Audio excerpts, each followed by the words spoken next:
Bentornati a Cattoliche dintorni. Dal 21 marzo prende il via la nuova edizione di Crucifixus, il Festival Italiano di Teatro Sacro, che anche quest'anno vede la collaborazione di docenti e studenti dell'Università Cattolica. Ascoltiamo da Carla Bino, direttrice artistica del festival, alcune anticipazioni sulla nuova edizione.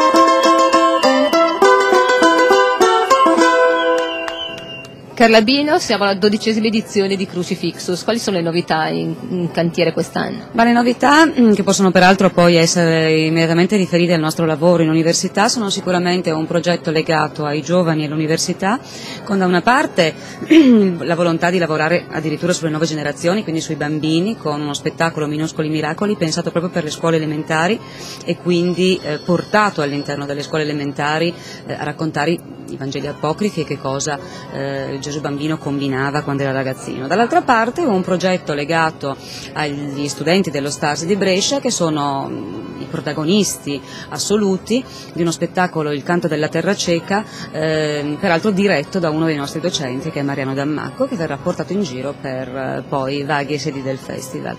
Altre novità come la presenza del Comune di Brescia all'interno del festival con una rassegna di cinema, dove peraltro saranno anche ospiti i nostri docenti di università, il professor Ruggero Eugeni, il professor Casetti in dialogo con Paolo Benvenuti, del quale la rassegna cinematografica ospiterà una retrospettiva di tutti i film dedicati al sacro da parte di questo regista.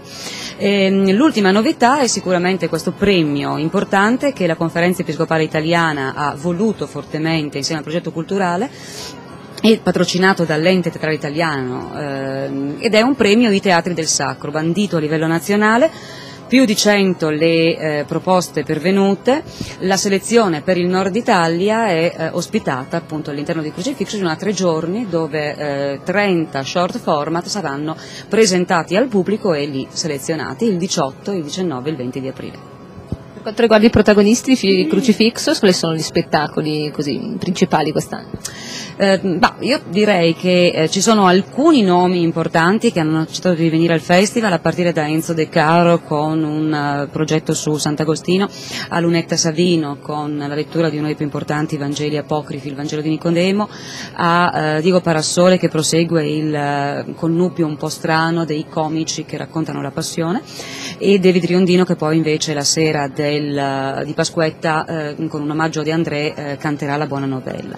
E poi però ci sono anche dei progetti che coniugano le forze del territorio e la produzione teatrale. Ad esempio questa Rock Passion Live, che è portata avanti dall'Accademia Arte Vita, ospitata alla Metal Cam di Breno, operai, scalpellini, falegnami, fabbri del territorio, con un gruppo rock a raccontare la passione insieme a giovani artisti e un importante attore bresciano che è Luciano Bertoli, sempre per la regia di Mariano Dammacco.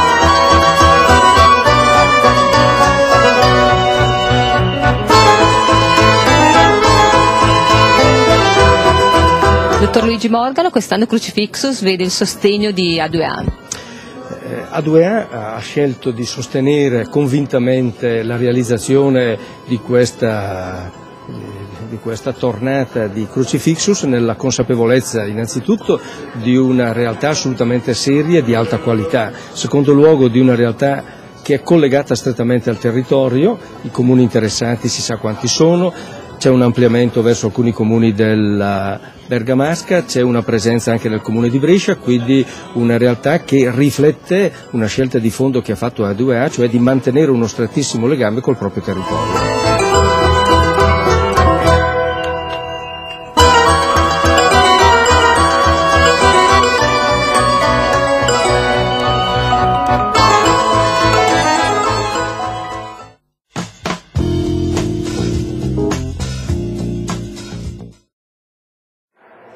Fare esperienza di volontariato, mettersi al servizio dell'altro, stabilire un contatto con le associazioni locali. È questo che ha proposto l'Osservatorio per il Volontariato e il Centro Servizi per il Volontariato ai giovani studenti dell'Università Cattolica. Vediamo insieme alcuni momenti di questa iniziativa.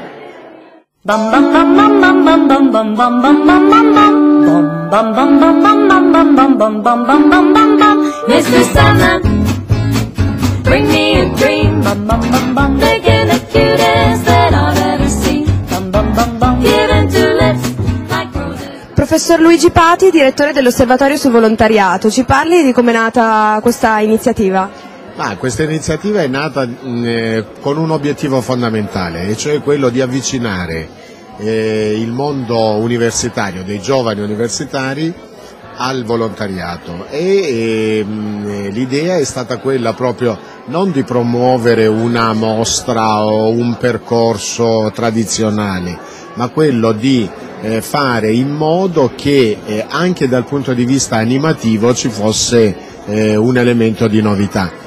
Che ruolo hanno avuto gli studenti nell'organizzazione dell'iniziativa? Un ruolo fondamentale, nel senso che grazie soprattutto al coordinamento della dottoressa Mostarda, gli studenti hanno preso una parte attiva, sono stati veri protagonisti nell'organizzare sia l'itinerario sia al tempo stesso anche nel mobilitarsi per coinvolgere altri studenti, altre associazioni, e poi sono qui adesso che animano il percorso.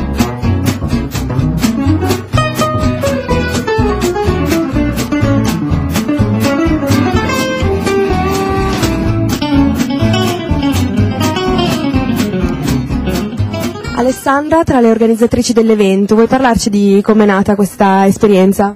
È nata da una collaborazione tra il Centro Studi sul Volontariato e l'Osservatorio sul Volontariato, e da questa collaborazione è nata questa esperienza per invogliare i giovani a incontrare questo mondo che sembra spesso lasciato in disparte. Voi studenti come siete stati coinvolti nell'iniziativa? Siamo stati coinvolti da Maria Paola Mostarda, che ci ha portato alla collaborazione con il CSV, e in questo modo abbiamo potuto scegliere se aderire a questa collaborazione, a questa progettazione, tramite appunto Maria Paola Mostarda. E cosa ti ha lasciato questa esperienza? Cosa ti ha insegnato? Mi ha insegnato molto, nel senso che abbiamo collaborato, abbiamo fatto un lavoro di collaborazione lungo, perché sono 3 mesi all'incirca che stiamo lavorando insieme. E rispetto al volontariato? Io ero già inserita nel mondo del volontariato, però in questo modo ho conosciuto associazioni che in realtà prima non avevo mai sentito nominare, e ho scoperto che ce ne sono veramente tante, anche piccole, che operano nei territori a noi vicini. Given to lips